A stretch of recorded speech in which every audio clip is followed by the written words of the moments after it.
नमस्कार दोस्तों, आप देख रहे हैं सिनेमा हॉल और मैं अजय ब्रह्मात्मज। सबसे पहले ईद मुबारक। और वादे के मुताबिक सलमान खान अपनी film Radhe your most wanted भाई लेकर आ गए हैं। यह जी प्लेक्स पर स्ट्रीम हो रही है, जिसे पर व्यू शो के हिसाब से आप देख सकते हैं। बात आगे बढ़ाऊं इसके पहले आपसे आग्रह रहेगा कि आप buy me a coffee link पर नीचे दिया गया है, वहाँ जाएं और मेरे लिए कॉफ़ी ख़रीदें।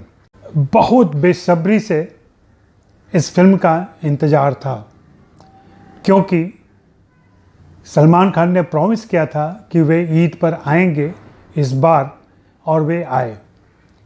जबकि बाकी सारी फिल्में आगे पीछे खिसक गई हैं, सभी ने अपनी रिलीज़ स्थगित कर दी है। लेकिन जैसा कि उनकी फिल्म का संवाद है और इस फिल्म में भी दोहराया जाता है 2 बार, कि एक बार जो मैंने कमिटमेंट कर ली उसके बाद तो मैं अपने आप की भी नहीं सुनता। तो उन्होंने अपने आप की नहीं सुनी और हम सभी के लिए ये फिल्म लेकर आ गए। लेकिन अफसोस की बात है कि वे आए तो ज़रूर ईद के मौके पर, लेकिन उनकी झोली मनोरंजन से खाली है। जी हाँ, इस बार इस फिल्म में वे अपने दर्शकों के लिए कोई सौगात नहीं ला पाए। इस फिल्म को देखते हुए लगभग 70 से 80% हिस्सा इस फिल्म का सिर्फ एक्शन है, सिर्फ मारपीट है। और मारपीट भी आज से 10 साल पहले, 20 साल पहले की शैली में है। एक्शन है, लेकिन वह एक्शन कहीं से भी हमें चकित नहीं करता है। सब कुछ वही देखा दिखाया है। वैसे ही द्वंद्व युद्ध होते हैं, वैसे ही छुरेबाजी हो रही है। सोचिए, 21वीं सदी के 21वें साल में अभी तक जो पुलिस ऑफिसर हैं वो, और जो ड्रग माफिया है वो चाकू से लड़ रहे हैं। इनके पास आधुनिक हथियार भी नहीं है शायद, लेकिन जब मौका होता है, जब गाना होता है, तो आधुनिक हथियार भी दिखता है और गोलियों की बूंदें टपकती हैं। यह फिल्म जितनी उम्मीद थी या जैसी भी उम्मीद थी उस पर भी खरी नहीं उतरती है। इस बार टोटल निराश करते हैं सलमान खान, और शायद इसलिए भी करते हैं कि अब उनके पास इमोशन के नाम पर, एक्शन के नाम पर, एक्सप्रेशन के नाम पर कुछ भी नया नहीं रह गया है। चूँकि उनकी फिल्मों की कहानियों में अब कोई नवीनता नहीं रहती है, इसलिए ये सारे हाव भाव देखे दिखाए होते हैं और अब हम लगभग ऊब चुके हैं उससे। इसलिए कि अब उनके व्यक्तित्व में वह आकर्षण भी नहीं रहा है।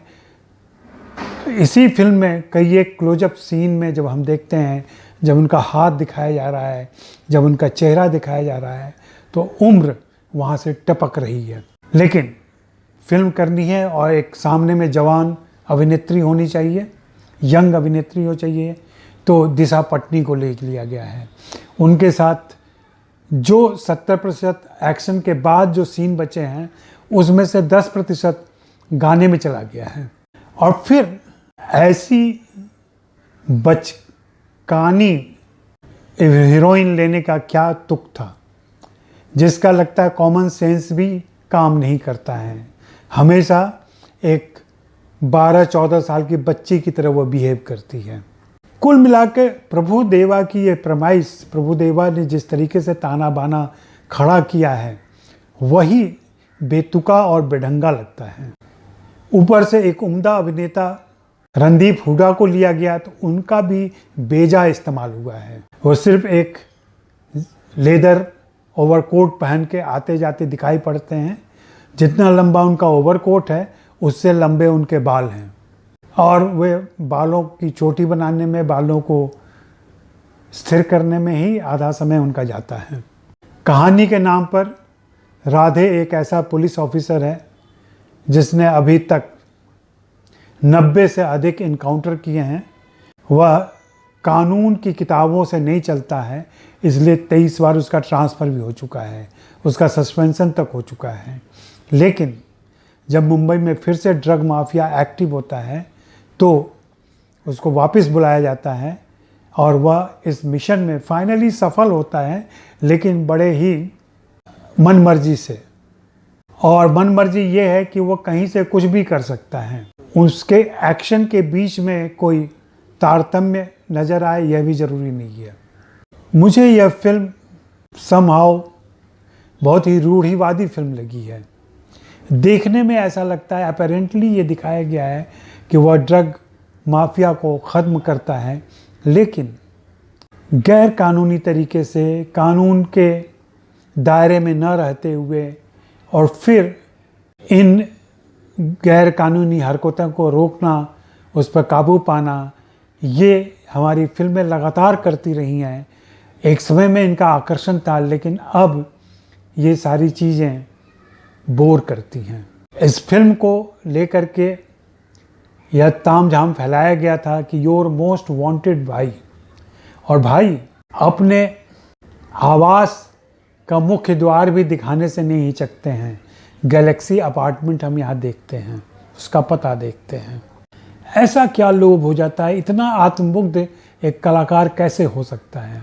सलमान खान की आत्ममुग्धता की पराकाष्ठा है, उनके पतन की भी पराकाष्ठा है। अगर आप उनके प्रशंसक और दर्शक रहे हैं तो आप पाएंगे कि आप भी इस बार संतुष्ट नहीं हो पाए, जबकि अभी पूरे देश में अवसाद है। इस अवसाद के मौसम में उम्मीद थी कि खुशी की एक छोटी लहर, खुशी की एक ठंडी बयार लेकर सलमान खान आएंगे, लेकिन इस पर भी ओले पड़ गए। क्या कहा जाए, हमारी फिल्म इंडस्ट्री की ये दिग्गज लोकप्रियता हासिल कर चुके कलाकार इस तरीके की बचकानी हरकतें कर रहे हैं और अभी तक नहीं समझ पा रहे हैं कि दुनिया फिल्मों के मामले में कितनी आगे निकल चुकी है। इस फिल्म के संदर्भ में खुद सलमान खान की फिल्में देखें तो इससे लाख दर्जे बेहतर नज़र आएंगी। ज़्यादा बात करूँगा तो ज़्यादा कमियां जाहिर करूँगा, इसलिए यही सिनेमा हॉल की चेतावनी होगी कि अपने फैसले से आप यह फिल्म देखें या न देखें। मैं इस फिल्म से निराश हुआ हूँ। मैं इसे सिर्फ 1.5 स्टार देना चाहूँगा।